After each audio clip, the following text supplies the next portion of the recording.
صفات اور اخلاق. رسول اللہ صلی اللہ علیہ وسلم جمال خلقت اور کمال اخلاق میں سب سے بلند تھے. اس بارے میں بہت سی احادیث آئی ہیں. یہاں ان کے معنی اور مطالب کا خلاصہ پیش کیا جاتا ہے. چہرے سے شروع کرتے ہیں. چہرہ مبارک اور اس کے متعلقات. رسول اللہ صلی اللہ علیہ وسلم کا چہرہ مبارک گورا، پرکشش، گول، روشن رنگ، سرخی آمیز تھا، پنکش تھا، 14ویں کی چاند کی طرح جگمگاتا ہوا. جب آپ خوش ہوتے تو چہرہ مبارک اس طرح دمک اٹھتا گویا چاند کا ایک ٹکڑا ہے. دھاریاں اس طرح چمکتی جیسے روشن بادل چمکتا ہے، گویا سورج اس میں دوڑ رہا ہے. اگر آپ رسول اللہ صلی اللہ علیہ وسلم کو دیکھتے تو گویا طلوع ہوتے ہوئے سورج کو دیکھتے، یعنی جب سن رائز ہو رہا ہوتا ہے. چہرے پر پسینہ یوں محسوس ہوتا گویا موتی ہے، اور پسینے کی خوشبو مشک خالص سے بھی بڑھ کر ہوتی. اور جب آپ غصہ ہوتے تو چہرہ یوں سرخ ہو جاتا کہ گویا دونوں رخسار میں انار کے دانے نچوڑ دیے گئے، سخت سرخ. دونوں رخسار ہلکے، پیشانی کشادہ، ابرو یعنی آئی بروز کماندار، باریک اور کامل تھے. باہم ملے ہوئے نہ تھے، الگ الگ تھے، اور کہا جاتا ہے کہ کچھ ملے ہوئے تھے. آنکھیں کشادہ تھیں، ان کی سفیدی میں سرخی کی آمیزش تھی، سرخ ڈورے تھے. پتلی سیاہ تھی، یعنی آنکھوں کا رنگ سیاہ تھا. پلکوں کے بال لمبے اور گھنے تھے. آپ دیکھتے تو کہتے کہ آنکھوں میں سرما لگا رکھا ہے، یعنی نیچرلی اس طرح محسوس ہوتا. حالانکہ آپ سرما لگائے ہوئے نہیں ہوتے تھے. ناک کا بانسا بلند یعنی اوپر کا حصہ اور خمدار تھا، اس پر نور بلند ہوتا محسوس ہوتا تھا. دونوں کان مکمل تھے. منہ خوبصورت اور بڑا تھا. سامنے کے دونوں دانتوں میں ذرا سا فاصلہ تھا. بقیہ دانت بھی الگ الگ تھے، بہت جڑے ہوئے نہیں تھے. دانتوں میں چمک تھی. جب آپ مسکراتے تو ایسا لگتا گویا اولے ہیں، اور جب آپ گفتگو فرماتے تو دانتوں کے درمیان سے نور نکلتا دکھائی دیتا. غرض آپ کے دانت سب سے زیادہ خوبصورت تھے. داڑھی خوبصورت تھی، گھنی، کنپٹی سے کنپٹی تک بھرپور، سینے کو بھرے ہوئے اور بالکل کالی تھی. صرف دونوں کنپٹیوں اور داڑھی بچہ میں چند گنے چنے بال سفید تھے. آخر تک بھی چند گنے ہوئے بال جو تھے اس حصے میں سفید تھے، ادروائز ساری داڑھی سیاہ تھی. کچھ احادیث کی روشنی میں ذرا سی مزید ڈیٹیلز ہم دیکھتے ہیں. بخاری کی روایت میں آتا ہے، کان رسول اللہ صلی اللہ علیہ وسلم احسن الناس وجہا. رسول اللہ صلی اللہ علیہ وسلم لوگوں میں سے سب سے زیادہ حسین چہرے والے تھے. یعنی اس دور میں جتنے بھی لوگ تھے ان میں سب سے زیادہ خوبصورت آپ ہی تھے. اللہ سبحانہ وتعالی نے آپ کو نہ صرف یہ کہ نبوت سے نوازا، بلند ترین اخلاق سے نوازا، انک لعلی خلق عظیم، بلکہ حسن میں بھی کوئی کمی نہ چھوڑی. حسان بن ثابت کہتے ہیں آپ صلی اللہ علیہ وسلم کی مدح میں، وَأَحْسَنُ مِنْكَ لَمْ تَرَ قَطُّ عَيْنِي، کہ آپ سے زیادہ خوبصورت، احسن مِنْكَ لَمْ تَرَ قَطُّ عَيْنِي، میری آنکھ نے کبھی دیکھا ہی نہیں. آپ سے زیادہ خوبصورت چہرہ میری آنکھ نے کہیں دیکھا ہی نہیں، کبھی نہیں دیکھا. وَأَجْمَلُ مِنْكَ، اور آپ سے زیادہ جمال والا، خوبصورتی والا، لَمْ تَلِدِ النِّسَاءُ، عورتوں نے کبھی جنا ہی نہیں، کسی عورت نے ایسا کوئی بچہ جنم دیا ہی نہیں. خلقت مبرأ من کل عیب، آپ ہر عیب سے پاک پیدا کیے گئے، یعنی آپ کسی قسم کے جسمانی عیب کا شکار نہ تھے، یعنی آپ کے اندر جسمانی طور پر کوئی عیب نہیں تھا. کأنک قد خلقت کما تشاء، آپ اس طرح پیدا کیے گئے گویا آپ نے جیسا خود چاہا کہ مجھے بنایا جائے. کیونکہ کسی بھی انسان کو اگر پوچھا جائے کہ تم کیسے بننا چاہتے ہو تو وہ کوئی کسر چھوڑے گا. لوگ میک اپ کے ذریعے اور پلاسٹک سرجری وغیرہ کے ذریعے اور مختلف حربوں طریقوں سے اپنے آپ کو اپنی مرضی کا بنانے کی کوشش کرتے رہتے ہیں، جو کہ پاسبل نہیں ہوتا. حسان بن ثابت کہتے ہیں کہ نبی صلی اللہ علیہ وسلم کی خوبصورتی میں کسی قسم کی کوئی کمی نہ تھی، گویا آپ سے بڑھ کر کوئی اور خوبصورت نہ تھا. آپ کے چہرے کو سورج اور چاند دونوں سے تشبیہ دی گئی. صحیح مسلم کی روایت ہے، کان وجہہ مثل الشمس والقمر وکان مستدیرا. آپ صلی اللہ علیہ وسلم کا چہرہ سورج اور چاند کی طرح گولائی مائل تھا، یعنی مستدیر تھا، لمبا نہیں تھا یا چوڑائی کی طرف زیادہ نہیں تھا، بلکہ گولائی لیے ہوئے تھا. ایک اور روایت میں آتا ہے مسند احمد کی، عن ابی ہریرہ قال ما رأيت شيئا احسن من رسول اللہ صلی اللہ علیہ وسلم كان كأن الشمس تجری فی جبهته. حضرت ابو ہریرہ سے روایت ہے کہ میں نے رسول اللہ صلی اللہ علیہ وسلم سے زیادہ حسین کوئی چیز نہیں دیکھی، گویا کہ سورج آپ کے چہرے میں گھوم رہا ہو. تشبیہ دے رہے ہیں. رنگ کے بارے میں صحیح مسلم کی روایت میں آتا ہے کان ابیض ملیحا، آپ کا رنگ سفید لیکن ملاحت دار تھا. وائل بن حجر سے روایت ہے کہ انہوں نے رسول اللہ صلی اللہ علیہ وسلم کے پیچھے نماز پڑھی. آپ نے جہری آمین کہی، دائیں بائیں سلام پھیرا، یہاں تک کہ میں نے آپ کے رخسار کی سفیدی دیکھی. یعنی داڑھی تھی لیکن آپ کے جو رخسار تھے یا گال تھے وہ نظر آتے تھے، چمکتے تھے، سفید رنگ کے تھے. سر کے بال سیاہ تھے، آپ نے کبھی سر میں خضاب نہیں لگایا تھا، کالا رنگ نہیں لگایا تھا. آپ کی چھوٹی داڑھی بچہ جو ہوتا ہے نا، یعنی اس ایریا میں جو کہ ہونٹوں کے نیچے ہوتی ہے، اس میں کچھ سفید بال تھے اور کچھ کن پٹیوں اور کچھ سر میں، لیکن بہت خال خال کہیں کہیں، یعنی اکٹھے نہیں تھے. لیکن آپ کبھی کبھی اپنی داڑھی کو ورس سے زرد کیا کرتے تھے، یعنی ویسے سیاہ تھی لیکن اس کو ورس لگاتے تھے. اس کے لگانے میں کیا حکمت ہے؟ کیوں لگاتے ہوں گے؟ تاکہ جن کو لگانا ہو وہ اسے عیب نہ سمجھے. بالوں میں خوشبو لگاتے تھے. عام طور پر یہ خیال ہوتا ہے کہ بال میں خوشبو لگانے سے بال سفید ہو جائیں گے، خراب ہو جائیں گے، لیکن آپ صلی اللہ علیہ وسلم بالوں میں خوشبو لگاتے. عربوں کے ہاں آپ نے ایک خوشبو دیکھی ہوگی جس کو بخور کہتے ہیں. ان کا عموماً رواج یہ ہوتا ہے کہ نہانے کے بعد جب بال گیلے ہوتے ہیں تو خشک کرنے سے پہلے بخور جلا کر اس کا جو دھواں ہوتا ہے اس سے بالوں کو دھونی دیتے ہیں، جس سے بالوں میں مسلسل خوشبو آتی رہتی ہے. یعنی یہ خوشبو لگانے کا ایک طریقہ ہے. ہم لوگ تو عام طور پہ کپڑوں پہ اسپرے کر لیتے ہیں لیکن وہ تھوڑی دیر کے بعد اڑ جاتا ہے، تو آپ صلی اللہ علیہ وسلم بالوں میں لگاتے تھے.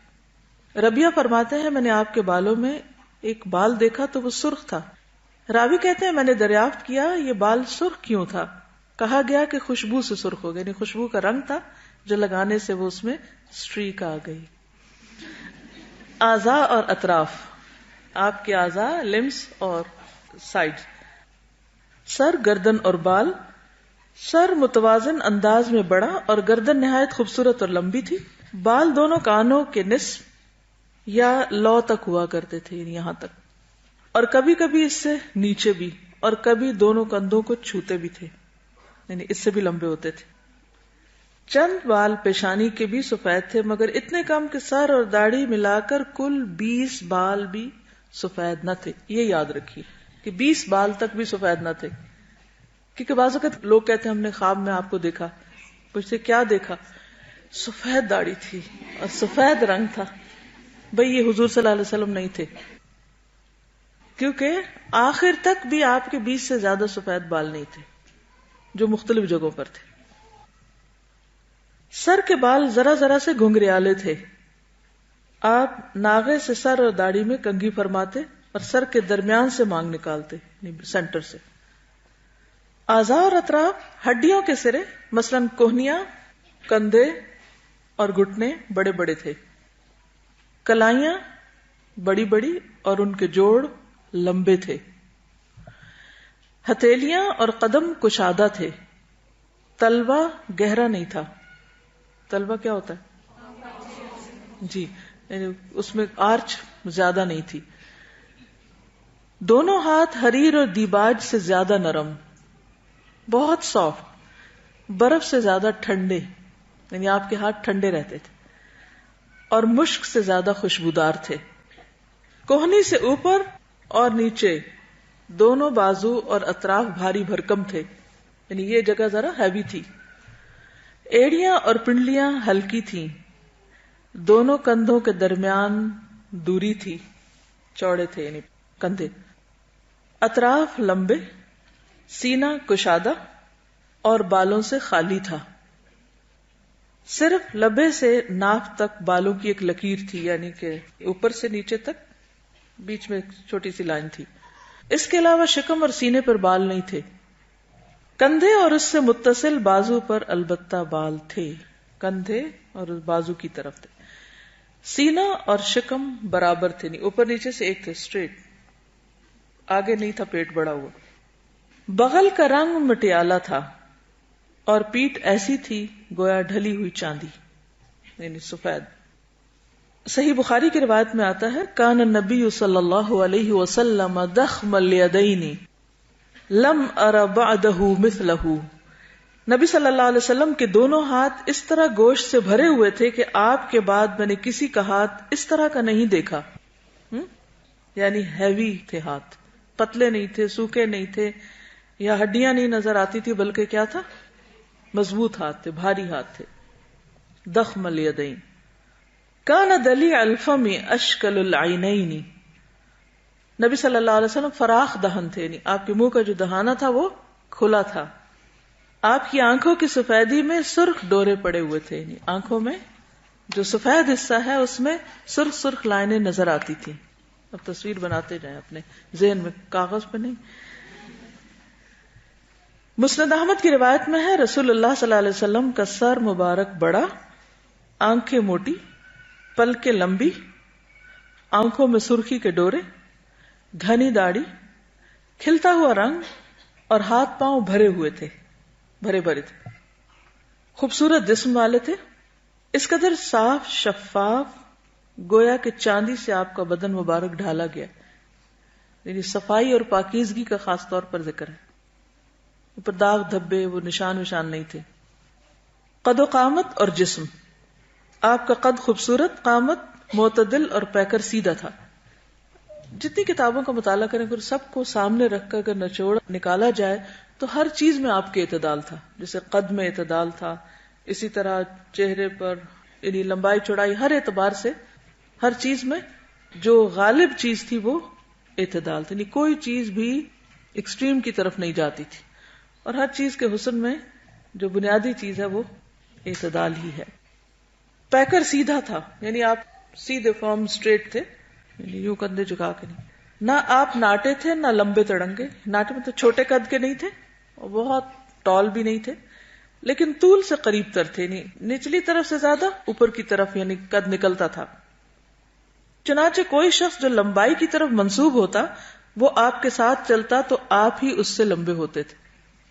جسامت معتدل تھی، بدن گٹھا ہوا، نہ زیادہ موٹے تھے نہ زیادہ پتلے، بلکہ دو شاخوں کے درمیان ایک شاخ تھے جو تینوں میں سے سب سے زیادہ تازہ اور خوش منظر ہوتی ہے. یعنی اگر تین ٹہنیاں دیکھی جائیں تو ان میں سے درمیانی جو زیادہ خوبصورت ہو. خوشبو، آپ کا جسم، پسینہ اور اعضاء تمام خوشبوؤں سے زیادہ خوشبودار تھے. حضرت انس رضی اللہ تعالیٰ عنہ کا ارشاد ہے میں نے کبھی کوئی عنبر یا مشک یا کوئی ایسی خوشبو نہیں سونگھی جو رسول اللہ صلی اللہ علیہ وسلم کی خوشبو سے بہتر ہو. اب دیکھیں کہ ہر انسان کی ایک خوشبو یا بو ہوتی ہے. جیسے بچے کو اگر آپ اٹھائیں تو اس کی ایک اور طرح کی خوشبو ہوتی ہے. اسی طرح مختلف لوگوں کے پاس بیٹھیں تو آپ کو مختلف طرح کی ایک فیلنگ آتی ہے. اس میں ویسے بھی وائبز ہوتی ہیں ان کی شخصیت کی، کبھی روب ہوتا ہے اور کبھی آپ کو خوف ہوتا ہے اور کبھی محبت ہوتی ہے اور کبھی ان کے پاس بیٹھ کے آپ کو ریپلشن بھی ہوتی ہے، اور خصوصاً اگر جسم سے کسی کے بو آ رہی ہو. اور اس بو کا تعلق کسی بیماری سے بھی ہو سکتا ہے، اور اندر کی جو انسان کا دل ہے اس کے اندر جو نفرتیں اور گھمنڈ اور تکبر اور جو اندر کی بدصورتی ہے اس کی بھی ایک فیلنگ ہوتی ہے. جو لوگ اندر سے پاکیزہ ہوتے ہیں، پاکیزہ خیالات والے ہوتے ہیں اور اچھے اخلاق والے ہوتے ہیں، اچھی سوچ والے ہوتے ہیں، مثبت سوچ رکھتے ہیں، ان کی فیلنگ مختلف ہوگی بنسبت ان کے کہ جو اندر سے حسد سے بھرے ہوئے، نفرتوں سے بھرے ہوئے، گرجز پالے ہوئے. ان کے پاس بیٹھ کے آپ کو مختلف طرح کی فیلنگ آئے گی.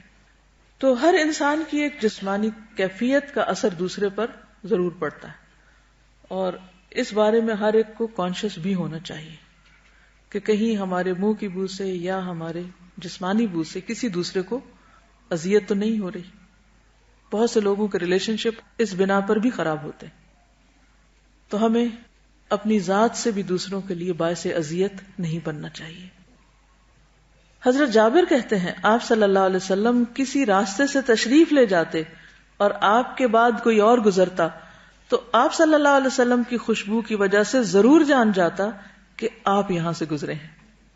آپ صلی اللہ علیہ وسلم کسی آدمی سے مصافحہ فرماتے تو وہ دن بھر اس کی خوشبو محسوس کرتا، اور آپ صلی اللہ علیہ وسلم کسی بچے کے سر پر اپنا ہاتھ پھیرتے تو اس کی خوشبو کی وجہ سے وہ بچوں کے درمیان پہچان لیا جاتا.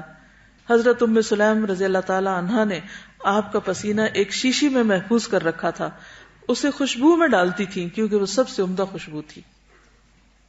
اس کے علاوہ آپ کو خوشبو پسند بھی بہت تھی، آپ خوشبو پسند کرتے تھے. ایک روایت میں آتا ہے رسول اللہ صلی اللہ علیہ وسلم کے پاس سکہ یعنی خوشبوؤں کا مجموعہ تھا جس سے آپ خوشبو لگاتے تھے، یعنی ایک خوشبو کے اندر آپ نے بہت سی جمع کر رکھی تھی. آپ صلی اللہ علیہ وسلم خوشبو کا تحفہ واپس نہیں کرتے تھے، لوٹاتے نہیں تھے، یعنی قبول کر لیتے تھے. ایک اور روایت میں آتا ہے مسلم کی، نبی صلی اللہ علیہ وسلم کا رنگ کھلتا ہوا تھا، پسینہ موتیوں کی طرح تھا، جب چلتے تو پوری قوت سے چلتے، اور میں نے کوئی ریشم و دیبا یا کوئی دوسری چیز نبی صلی اللہ علیہ وسلم سے زیادہ نرم نہیں چھوئی. یعنی کسی چیز ہوتا ہے نا، ایک ٹچ ہوتا ہے کہ کسی بھی ایسی چیز کو ہاتھ نہیں لگایا جو آپ سے زیادہ نرم ہو. میں نے کوئی عنبر یا کوئی دوسری خوشبو نبی صلی اللہ علیہ وسلم کی مہک سے زیادہ عمدہ نہیں سونگی. ایک اور روایت میں آتا ہے نبی صلی اللہ علیہ وسلم کی خدمت میں ایک ڈول پیش کیا گیا، نبی صلی اللہ علیہ وسلم نے اس میں سے کچھ پانی پیا اور ڈول میں کلی کی، پھر اس کو کنویں میں الٹا دیا گیا جس سے وہ کنواں مشک کی طرح مہکنے لگا. ہو سکتا ہے کہ آپ لوگوں کے لیے یہ چیزیں بڑی انوکھی ہوں، کیونکہ اب دنیا میں کوئی ایسا شخص ہے نہیں کہ جہاں سے آپ تصدیق کر سکیں کہ کیا واقعی ایسا ہوتا ہے. تو یہ سب کچھ بحیثیت نبی، بحیثیت انسان اور بحیثیت ایک مقدس ہستی کے اللہ تعالیٰ نے آپ کو دوسروں کے مقابلے میں وافر مقدار میں دیا گیا، اور یہ آپ کے معجزات میں سے بھی ہو سکتا ہے. اگر صحابہ کرام نے اس میں کوئی مبالغہ رائے کی ہوتی تو دوسرے انکار کر دیتے کہ یہ تم کیا کہہ رہے ہو، ایسا تو تھا ہی نہیں. تو یہ ایک نہیں بے شمار ایسی روایات ہیں اور صحیح روایات ہیں جن کا نچوڑ اور خلاصہ آپ کے سامنے رکھا جا رہا ہے. نبی صلی اللہ علیہ وسلم جب دھونی لیتے تھے تو عود کی لیتے تھے جس میں اور کسی چیز کو نہ ملاتے تھے، لیکن کبھی عود میں کافور ملا لیتے تھے. حضرت عائشہ کہتی ہیں کہ میں رسول اللہ صلی اللہ علیہ وسلم کو احرام باندھنے سے قبل میرے پاس جو عمدہ قسم کی خوشبو ہوتی تھی ان میں سے سب سے اعلیٰ قسم کی خوشبو لگاتی، یہاں تک کہ میں آپ صلی اللہ علیہ وسلم کی داڑھی اور سر مبارک میں اس کی چمک دیکھتی. یعنی اتنی زیادہ وہ لگاتی تھی کہ وہ خوشبو اوپر جیسے تیل کی طرح چمکتی ہوئی نظر آتی تھی. بہت زیادہ استعمال کرتے تھے خوشبو، اور عمدہ خوشبو. بعض لوگ خوشبو تو لگا لیتے ہیں لیکن اس سے دوسروں کو سر درد ہو جاتی ہے، شاید ان کی اپنی چوائس ہی ایسی ہوتی ہے یا ان کو خود محسوس نہیں ہوتا انہوں نے کیا لگایا ہوا ہے، لیکن دوسروں کے لیے وہ خوشبو بھی تکلیف دہ ہوتی. تو اس کا بھی خیال رکھیں کہ آپ کیا لگا رہے ہیں، کہ اس کا نتیجہ کیا ہوگا، ایفیکٹ کیا ہوگا.